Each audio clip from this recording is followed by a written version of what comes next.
जो लोग अपने आप को हर पल और बेहतर बनाने की इच्छा रखते हैं वो इस वीडियो को एंड तक जरूर देखेंगे और इसे समझने की पूरी कोशिश करेंगे। एक समय की बात है, एक राजा अपने तीनों बेटों को उसके पास बुलाता है क्योंकि राजा बूढ़ा हो चुका था और वो चाहता था कि उसकी गद्दी उसी का कोई बेटा संभाले, लेकिन कौन ये नहीं समझ पा रहा था। तो उसने सोचा पहले इन्हें परखा जाए कि कौन ज़्यादा काबिल है, इनकी परीक्षा ली जाए। तो वो तीनों को बुलाते हैं कि मुझे तुमसे कुछ काम है। तीनों राजकुमार सोच में पड़ गए कि राजा को पता नहीं हमसे क्या काम पड़ गया है। राजा ने उनसे कहा कि मैं तुमको एक काम देता हूँ, उसे ईमानदारी से करना। जैसे ही राजा ने बोलना शुरू किया, सब चुप हो गए। उन्होंने अपने बेटों से पूछा कि अगर तुम तीनों को एक अपराधी को सजा देने को कहा जाए तो तुम क्या करोगे। तभी उनमें से एक राजकुमार ने कहा, मैं उसे सख्त से सख्त सजा दूंगा ताकि फिर कोई ऐसा काम ना कर पाए। दूसरा कहता है, मैं उसे प्राण दंड दे दूंगा ताकि अगली बार कोई वो काम करने के बारे में सोचे भी नहीं। तीसरा बेटा थोड़ा ज़्यादा समझदार था, उसने कहा, मैं इस सवाल का जवाब देने से पहले आपको एक कहानी सुनाना चाहता हूँ, अगर आपकी अनुमति हो तो। राजा ने कहा, सुनाओ। राजकुमार ने कहानी सुनाना शुरू किया। एक बहुत ही अमीर राजा था, उसके पास एक तोता था। वो उसका बड़ा ध्यान रखता था, उसे बहुत प्यार करता था। एक दिन उस तोते ने राजा से कहा, मैं अपनी माँ से मिलने जाना चाहता हूँ। राजा ने कहा, ठीक है तुम जाओ, लेकिन ज़्यादा दिन नहीं रुकना। तोता चला गया, माँ से मिलता है, कुछ दिन अपनी माँ के पास रहता है।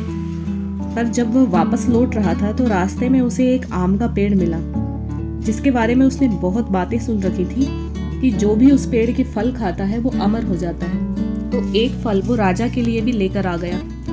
रास्ता लंबा था, इसलिए उसे नींद आ गई।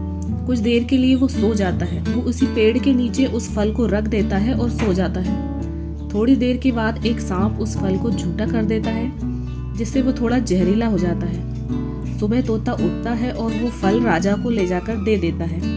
राजा ने उस फल का आधा हिस्सा अपने पालतू कुत्तों को खिला दिया। वो कुत्ता उस फल को खाकर तुरंत ही मर गया। यह देखकर राजा बहुत गुस्सा हो जाता है और सजा के नाम पर उस तोते को मरवा देता है और उस आम को दूर फेंक देता है। कुछ दिनों के बाद वहाँ पर एक आम का पेड़ उगाया, लेकिन राजा ने अपने पूरे राज्य में ये घोषणा करवा दी कि कोई भी उस पेड़ का फल नहीं खाएगा, वो पेड़ जहरीला है। अब एक दिन उसी रास्ते से एक महिला गुजर रही थी। उसे ये इन बातों की जानकारी नहीं थी। उसे बहुत जोरों की भूख लग रही थी, इसलिए उसने वो फल खा लिया। लेकिन धीरे धीरे वो महिला और जवान होती जा रही थी, उसकी उम्र कम होती जा रही थी। तो ये बात धीरे धीरे पूरे राज्य में फैल गई और राजा तक भी पहुंच गई। अब राजा को सारी बात समझ में आ गई कि उसने क्या गलती कर दी है।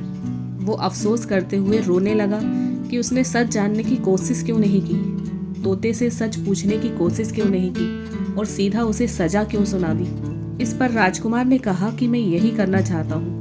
मैं नहीं चाहता कि बिना जाने किसी को भी सजा सुना दूँ। सामने वाला आकर कह दे कि वो गुनहगार है और उसे सजा सुना दे, ये ठीक नहीं है। मैं पूरा सच जानने की कोशिश करूँगा और फिर सजा देना है या नहीं देना है इस बात का फैसला करूँगा। इसी तरह मैं सही फैसला ले पाऊँगा और किसी बेगुनाह के साथ कभी गलत नहीं होने दूंगा। ये सब सुनकर राजा बहुत खुश होता है और अपनी गद्दी अपने इसी बेटे को दे देता है। तो फ्रेंड्स, इस कहानी से हमें ये सीख मिलती है कि हमें कोई भी काम या कोई भी फैसला जल्दबाजी में नहीं लेना चाहिए। कोई भी फैसला लेने से पहले या कोई भी बात बोलने से पहले पूरी सिचुएशन को अच्छी तरह समझने की कोशिश करना चाहिए और फिर कुछ डिसीजन लेना चाहिए। इससे आप गलत बात बोलने से बचेंगे और गलत फैसला लेने से बचेंगे, क्योंकि मोस्ट ऑफ द टाइम जल्दबाजी में लिए गए फैसले ही हमें नुकसान पहुंचाते हैं और फिर बाद में हमारे पास पछताने के अलावा और कुछ नहीं बचता, क्योंकि कई बार चीज़ें वैसी नहीं होती जैसी हमें दिखाई देती हैं। सच्चाई कुछ और भी हो सकती है।